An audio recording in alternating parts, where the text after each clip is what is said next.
everybody, welcome back to my channel. I'm Danielle from Danielle's Books, and this is going to be my August wrap-up. It's going up a little bit late. Sorry about that. Also, I kind of look like a bum right now, so hopefully we're okay with that. But I thought I'd go over the 9 books that I read in August.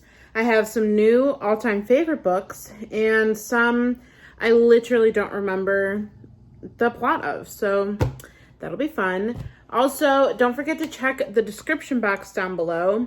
I will have links to these books down there, and I will also have Zach's channel linked down below. I'll also have the podcast linked down below. If you did not know, I do a podcast with my husband called Books and Stuff, and it's pretty fun, it's pretty cool, and I would love if you checked it out. Also, don't forget to subscribe, and let's get started. I have these in kind of a random order, and sorry about that. If you want me to do them in a different order next time, let me know. This is only my second time doing a wrap-up, so still new. But first up, we have The Chain by Adrienne McKinty, and this book I read because it was my buddy read with Zach, my husband, like I said, and I really liked this. I gave this 4 stars.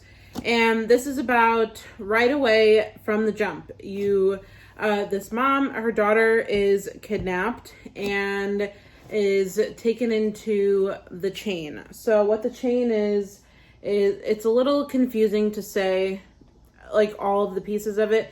But basically, if your kid gets kidnapped, you basically need to, like, abide by the rules of the chain, which means you need to go kidnap another child, and then the chain keeps going forward like that. But also, you need to make sure that the kid's family that you kidnapped follows all the rules, because if they don't follow the rules, then basically you're out of luck, because if you don't abide by the rules, then the people who took your child will basically kill your child, or you don't get your child back, basically. So it's a full-on chain. It's been going on for years upon years upon years.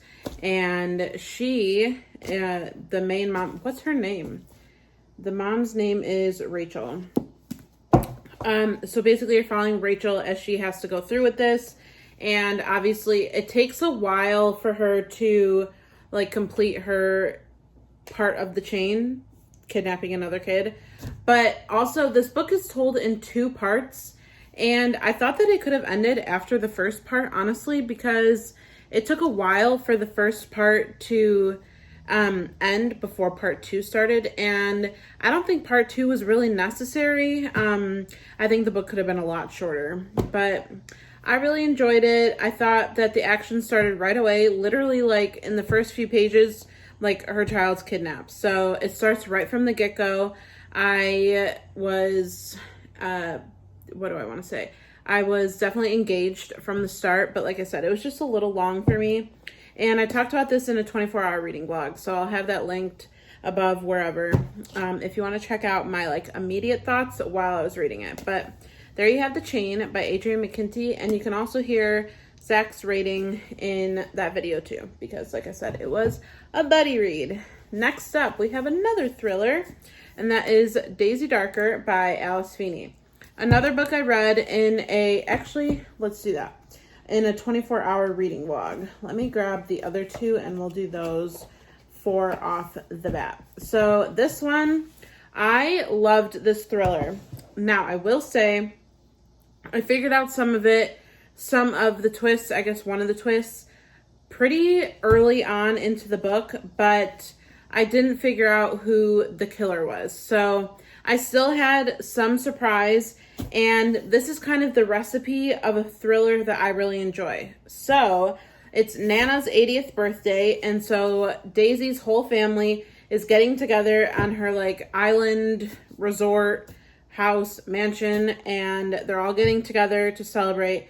And when they get there, Nana is telling everybody what's in her will and who gets what and everything. So you have an inheritance plot, which I enjoy.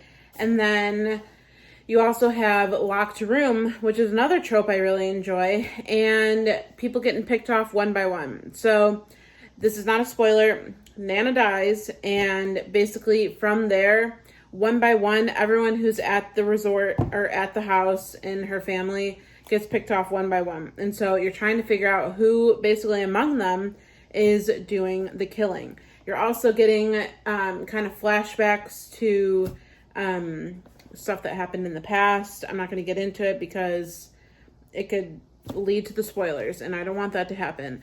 But I loved this book. It's very similar to Knives Out, if you liked that movie, because you have the inheritance, you have the will, people who aren't happy, and I just loved it. And I made Zach, I didn't make him, he wanted to read it. He actually wanted to read it before I did, but he's not much of a physical reader, so I got to read it first, and I told him, you should read it because I think you'll like it. So this one was also in a 24-hour reading vlog.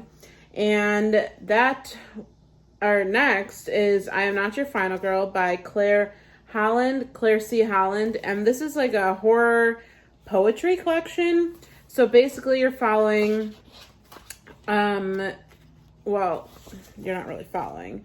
It's a collection about different final girls in horror movie, like history. And each poem is about one particular final girl.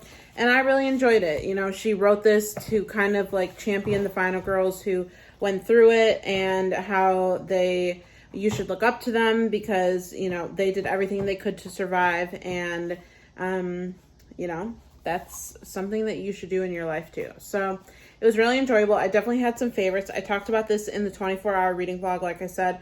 I think this one was with Daisy Darker. I'm not sure. Two of them, there's 2 in one and 2 in the other. The next one is Cirque Berserk by Jessica Guess. This was 5 stars. I really, really enjoyed this. I read this because I got recommended it several times. My friend Erin Megan on YouTube, we did a podcast with her, and she has recommended this in several videos, but she also mentioned it on the podcast. And so I knew I wanted to read it. I actually have probably like 7 or 8 of the Rewind or Dies, which this is a Rewind or Die. And this one you're following, there's this group of kids who are like on senior night, I think it is.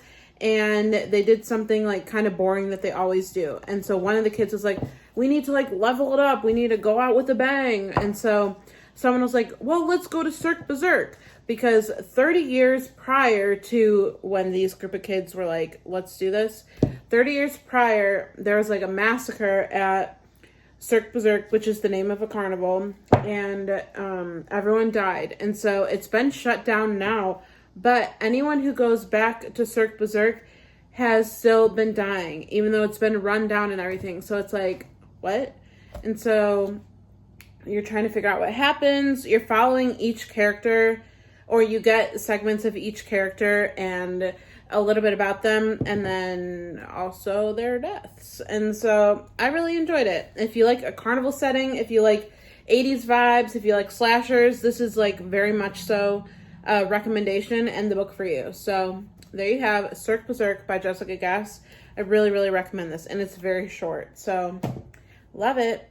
Next up, another favorite is Hidden Pictures by Jason Rekulak. And this book I went into kind of blind-ish. I knew that it was obviously about pictures, but I didn't know everything that was really happening in here. So basically this girl just got out of rehab, and she gets a job as the nanny of this little boy, Teddy, and it's a very well-off family, and he starts drawing these crazy pictures, and she brings it up to the parents like, why is this happening? Anything I should know? What's going on? And the pictures start getting worse and worse, and stuff kind of happens from there. I really, really liked the main girl. Again, I'm horrible with character names. What's her name? Mallory Quinn. I really liked her in this book, and I liked watching her journey, basically from leaving rehab, getting this job, and kind of like people think she's like kind of crazy, like making this stuff up because, you know, other things are happening. And she also lives on their like land. She lives in like a guest house that's on the property. And so people think she's like kind of crazy, except for the family's neighbor.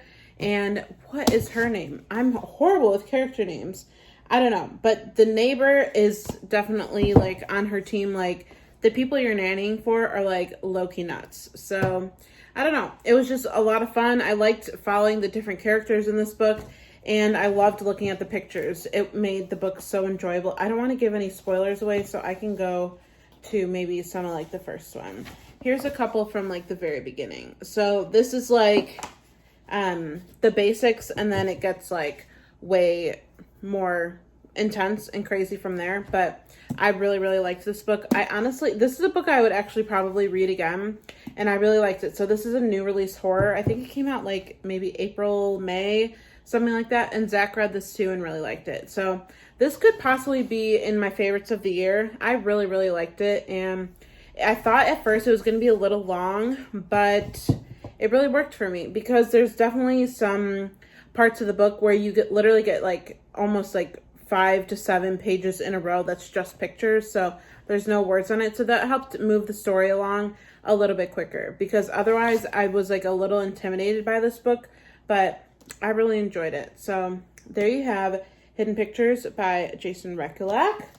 Next up, we have another favorite. Oh, apparently I'm saving the ones I didn't like for the end. That was not intentional.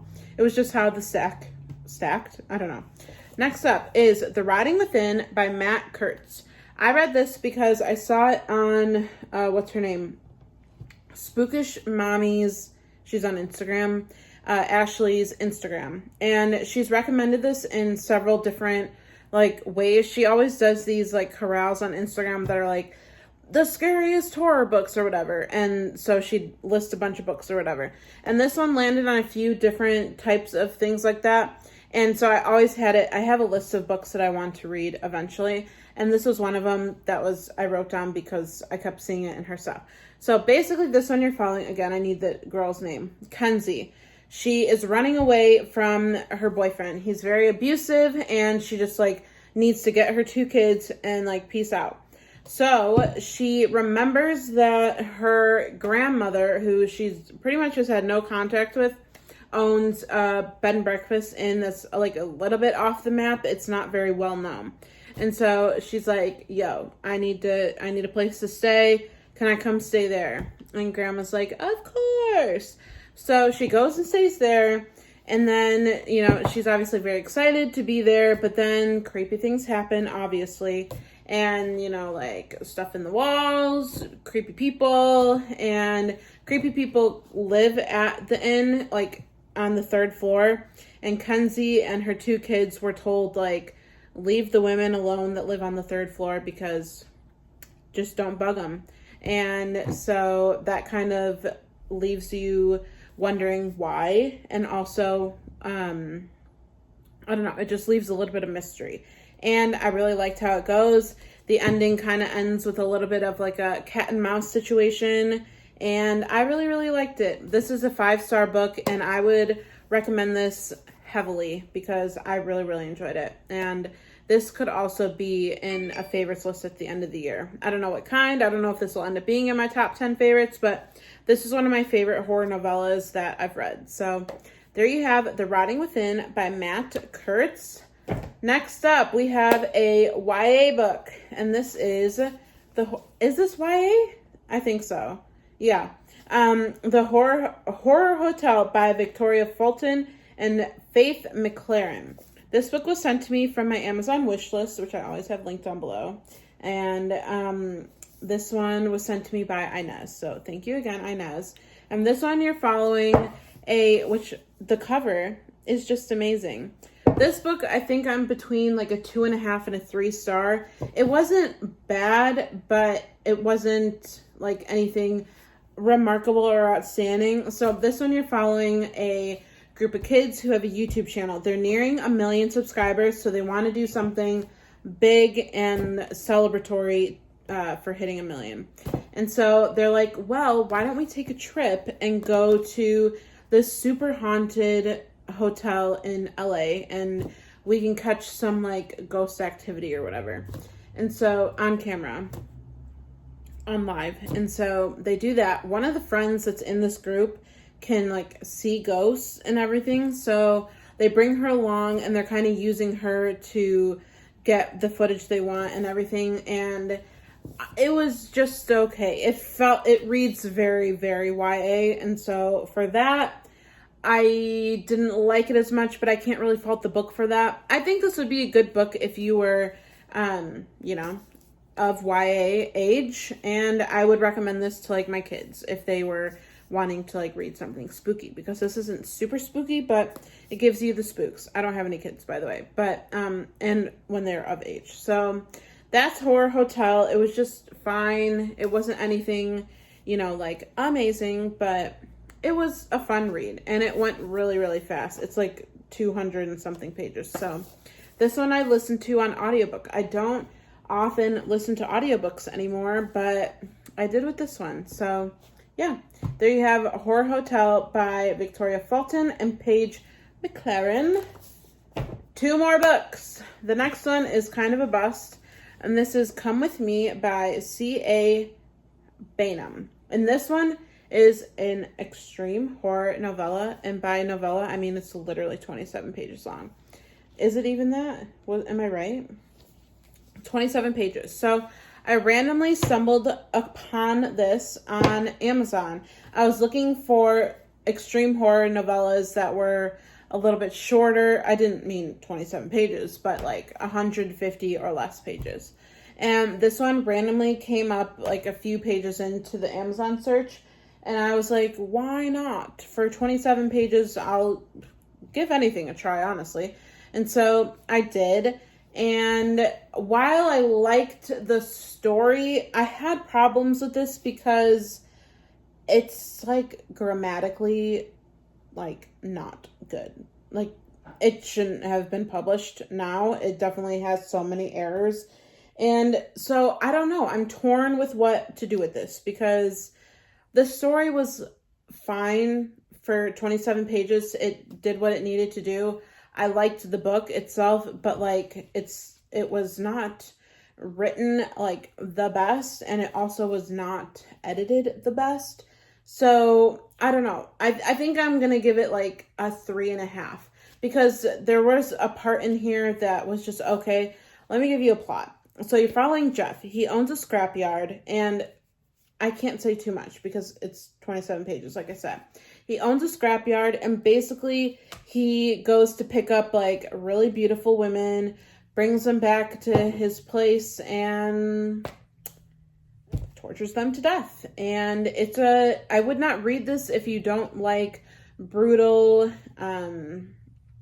scenes, death. I mean, definitely read the trigger warnings for this one because the stuff he does is like kind of crazy. And so that's all I'm going to leave it as. And I don't know. I still don't honestly know what I rate this because I liked it, but I didn't like some things.